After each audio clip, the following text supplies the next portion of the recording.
Voltando mais uma vez, queridos, vamos estudar a teologia de alguns apóstolos do Senhor Jesus, né? Esse estudo apresenta a teologia de alguns deles. E nós vamos começar pela teologia do apóstolo João, que não é o João Batista, né? É o João, discípulo de Jesus, né? João, filho de Zebedeu e de Salomé, irmão menor de Tiago, né? Foi um dos primeiros discípulos escolhidos pelo Senhor Jesus, que o Senhor Jesus tinha um amor imenso por ele, igual chamava, e tanto também ele foi conhecido como discípulo do amor, apóstolo do amor, né? Esse é o João lá do livro de Apocalipse, não é o João Batista, não, é o João lá do livro de Apocalipse, é o João que foi escolhido para ver as revelações futuras, né, do livro de Apocalipse e escrever para o Senhor. Foi o João que foi levado para a ilha de Pátmos, né, e lá ele teve essa visão. Ele foi levado para a ilha de Pátmos para morrer, na verdade. Primeiro colocaram ele dentro de um caldeirão fervente, e depois puxaram achando que viria só mesmo os ossinhos, e João saiu sem nenhuma queimadura, nem os seus cabelos estavam queimados.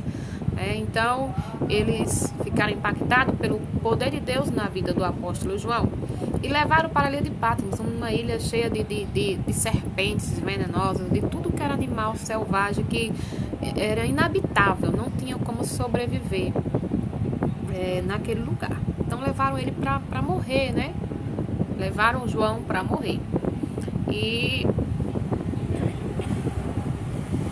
lá, acredito que depois de tanto sofrimento num lugar terrível desse, inabitável por seres humanos, o Senhor Jesus levou ele, né, no reino do Espírito, a ter essas visões do livro de Apocalipse, das revelações futuras, né?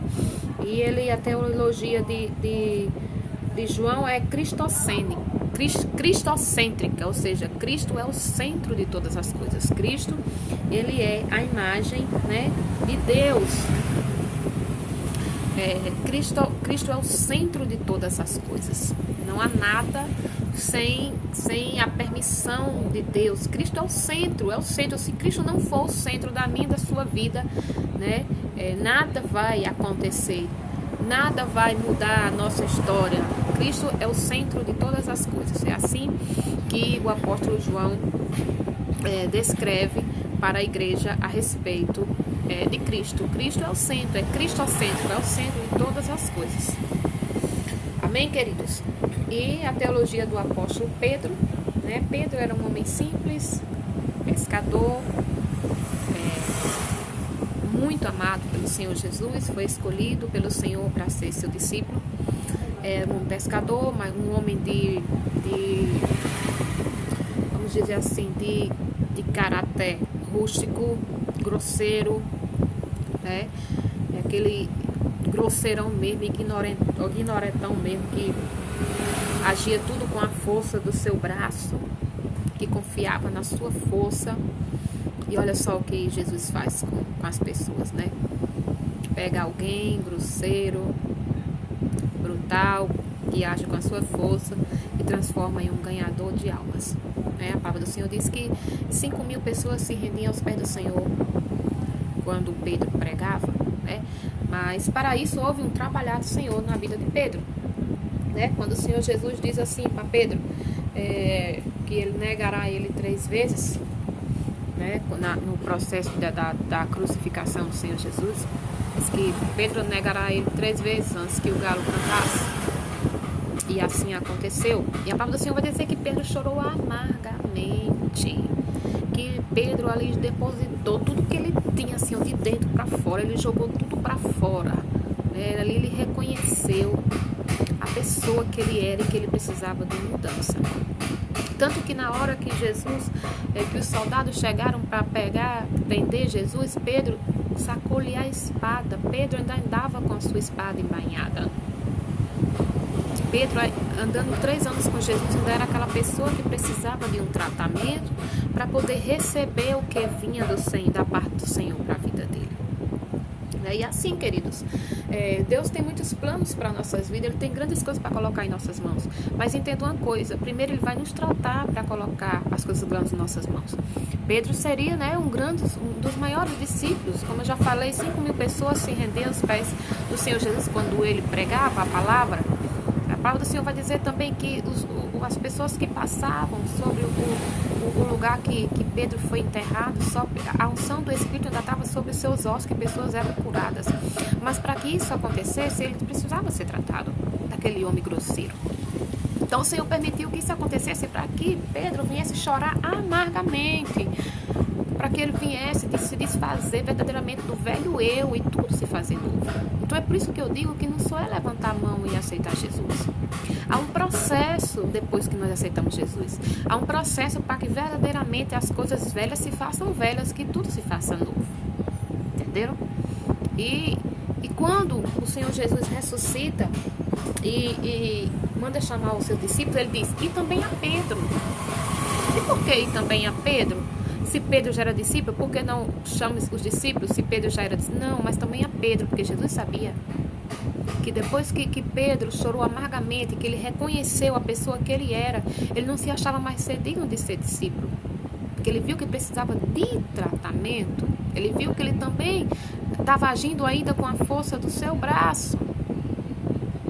Jesus chama ele para dizer assim, não, tu ainda és meu discípulo.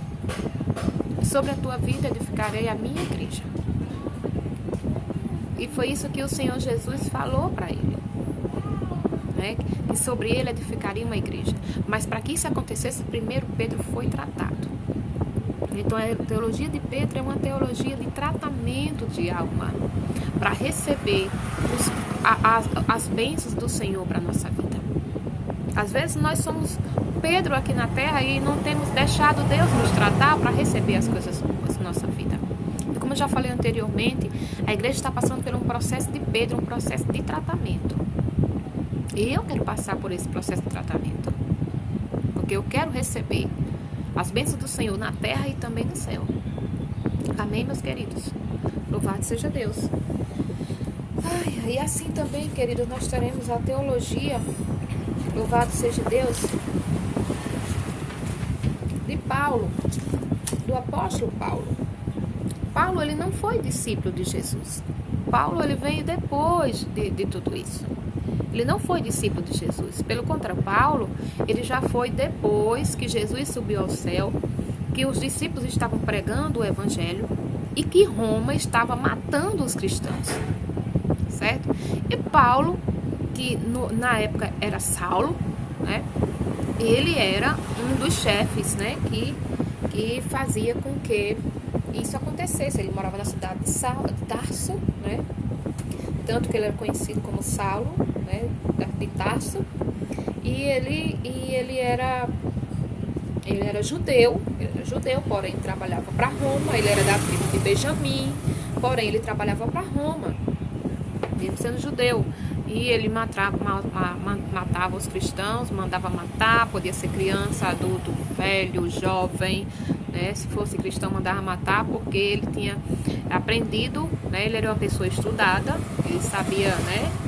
Tinha conhecimento de muitas coisas, uma pessoa estudada. Então, ele estudou, ele aprendeu que aquele povo era como se fosse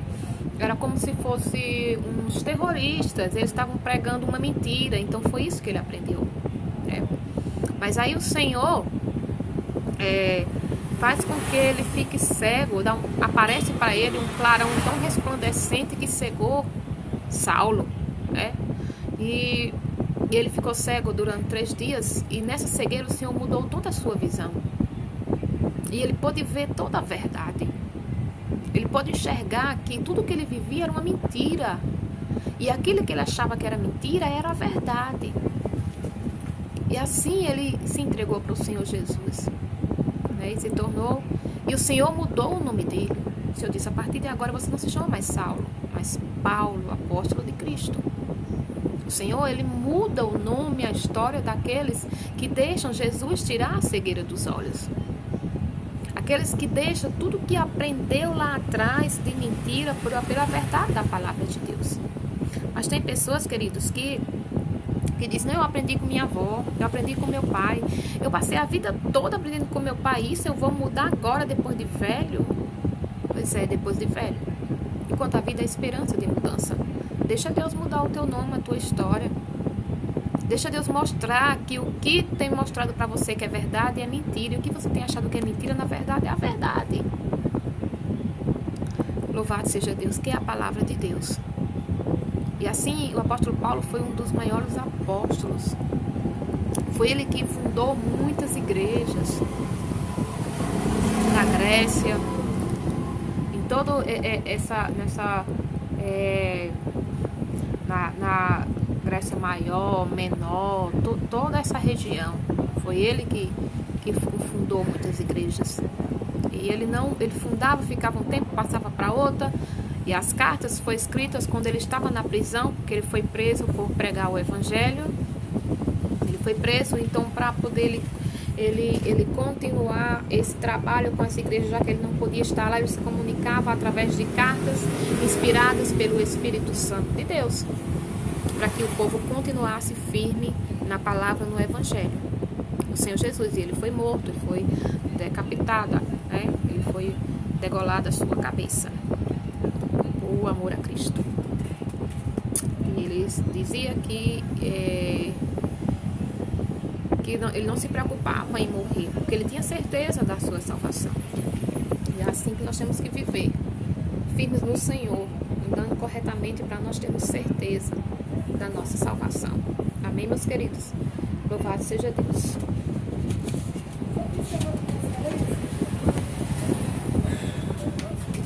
E nós também vamos estudar a teologia da Epístola dos Hebreus, né? O livro de Hebreus é um livro que só tem autor, que só se conhece o autor. Quem é o autor do livro de Hebreus? Deus. Deus escreveu. Ou Deus é o autor. Mas quem é o escritor? O escritor ninguém sabe quem escreveu. Só sabe que Deus é o autor, que foi inspirado por Deus. Mas não sabemos quem foi o escritor da carta aos Hebreus. Amém, queridos? Louvado seja Deus. E a carta, o escritor do livro de Hebreus, ele diz assim: Cristo é superior aos profetas do Antigo Testamento, o herdeiro do universo, o Criador, o reflexo exato da natureza divina, o sustentador da vida, o purificador dos pecados, o ser exaltado e, por consequente, a última e excelente das palavras de Deus ao homem. Cristo também é superior aos anjos, porque Cristo é o Filho divino e Criador eterno. Mas os anjos são apenas servos e seres criados. Era misto que ele estivesse tornado um ser humano a fim de estar qualificado com aquele que por sua morte pudesse elevar o homem. Cristo é superior a Arão e seus sucessores no ofício sumo sacerdotal. O autor da Epístola dos Hebreus meramente destaca 2 pontos de semelhança entre o sacerdócio arônico e Jesus Cristo. Amém? Louvado seja Deus.